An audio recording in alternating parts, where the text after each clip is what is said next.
अगर आप भी एक ट्यूशन टीचर है और आपको यूजुअली ये कंफ्यूजन रहती है कि मैं कौन सी क्लास में किस बच्चे से कितनी फी चार्ज करूं, या फिर आप ये प्रॉब्लम फेस करते हैं कि हर अलग अलग बच्चे की फीस अलग अलग है क्योंकि पेरेंट्स ने नेगोशिएशंस और डिस्काउंट के अकॉर्डिंग अपनी फीस सेट कर रखी है और मुझे पूरा रिकॉर्ड रखना पड़ता है भाई कौन से बच्चे की कितनी फीस आनी है, किससे मेरा ज्यादा प्रॉफिट है, किससे मेरा कम प्रॉफिट है, तो आपकी मदद करने के लिए ये वीडियो मैं बहुत अच्छे तरीके से बनाकर ले आई हूं जहां पर मैं आपको बताऊंगी कि आपको कैसे अपना ईयरली फीस स्ट्रक्चर मेंटेन करना चाहिए और ये वीडियो क्यों जरूरी है आपके लिए, या फिर मैं बोलूं तो ये ईयरली फीस स्ट्रक्चर क्यों इंपॉर्टेंट होता है, उससे आपके बिजनेस के ऊपर 2 से 3 बहुत अच्छे इंपैक्ट्स पड़ते हैं।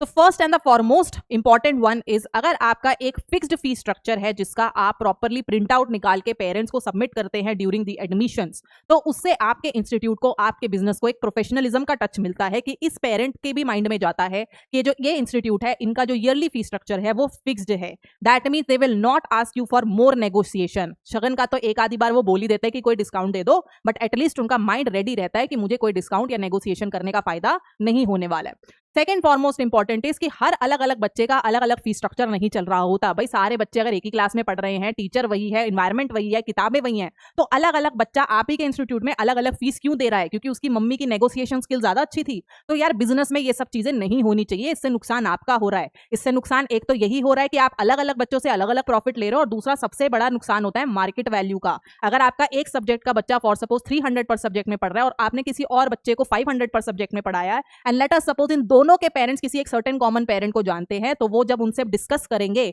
तो ये प्रॉब्लम उनके नजर में जरूर आएगी कि भाई एक बच्चा सेम सब्जेक्ट का सेम क्लास में 300 रुपए पर सब्जेक्ट दे रहा है और दूसरा बच्चा 500 दे रहा है। दैट मींस ये टीचर इतनी प्रोफेशनल नहीं है, या फिर मैं इनसे बहुत अच्छे से 200 भी करवा सकती हूँ। तो आज मैं इस वीडियो के अंदर आपको एक बहुत सिंपल सा फॉर्मूला बताने वाली हूं जिसमें आप 10 मिनट के अंदर अंदर अपनी ईयरली फी स्ट्रक्चर को कैलकुलेट कर लेंगे। तो सबसे कॉमन चीज तो भाई ये है कि हमें सबसे पहले ये पता होना चाहिए कि अगर मैं एक बिजनेस खोल के बैठी हूँ, एक इंस्टीट्यूट खोल के बैठी हूँ, तो पूरे साल में मेरा कितना खर्चा जा रहा है।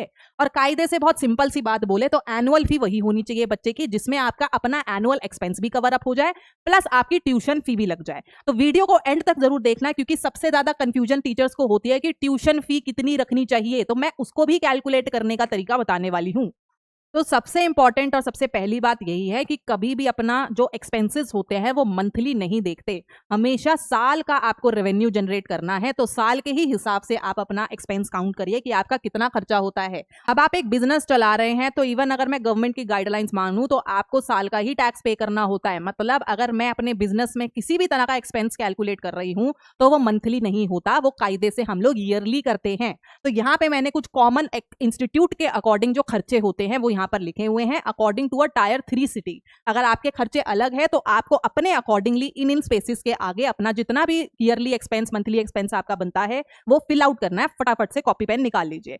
तो यहाँ पर सबसे पहले मैंने दिया जो सबसे कॉमन और सबसे बड़ा खर्चा होता है हर महीने का, वो होता है रेंट का। अगर आपकी अपनी भी प्रॉपर्टी है तो भी मार्केट प्राइस के अकॉर्डिंग रेंट जरूर लेना, क्योंकि आपने उससे ही ज्यादा ही पैसा लगा रखा है। तो जितना भी रेंट है, सपोज मैंने एक रैंडम एग्जांपल ले रखा है कि मंथली अगर 9,000 का रेंट है तो मैंने क्या बोला, उसको ईयरली में कन्वर्ट करना है। मतलब मैं इसको 12 से मल्टीप्लाई कर दूं, क्योंकि साल पूरा अगर ऑन एंड ऑन पूरा अगर हम लोग सेशन देखते हैं तो अप्रैल टू अप्रैल काउंट होता है, राइट। तो 9 12 108 मतलब 1,08,000 हमारे पास हमारा खर्चा साल का रेंट में जा रहा है।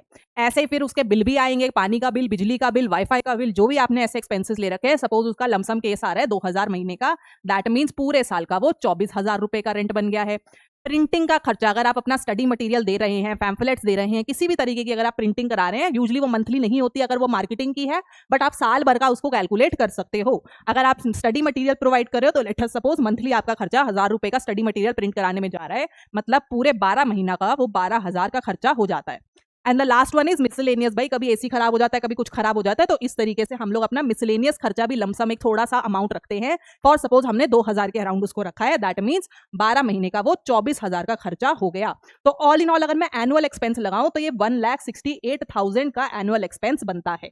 तो अब आती है सबसे मेन चीज कि अगर मैंने पूरे साल का अपना एक्सपेंस कैलकुलेट कर लिया है, जो कि रफली एग्जांपल में हमारे पास आया था 1,68,000, तो अब मैं किसी भी बच्चे के लिए उसकी ट्यूशन फी कैसे कैलकुलेट करूं ताकि हम एक नेट ईयरली पैकेज किसी भी बच्चे का बना सके। तो मेरा एक एडवाइस रहता है कि आप जो ट्यूशन फी लेते हो वो 40% ऑफ दी होल एक्सपेंस लिया करो।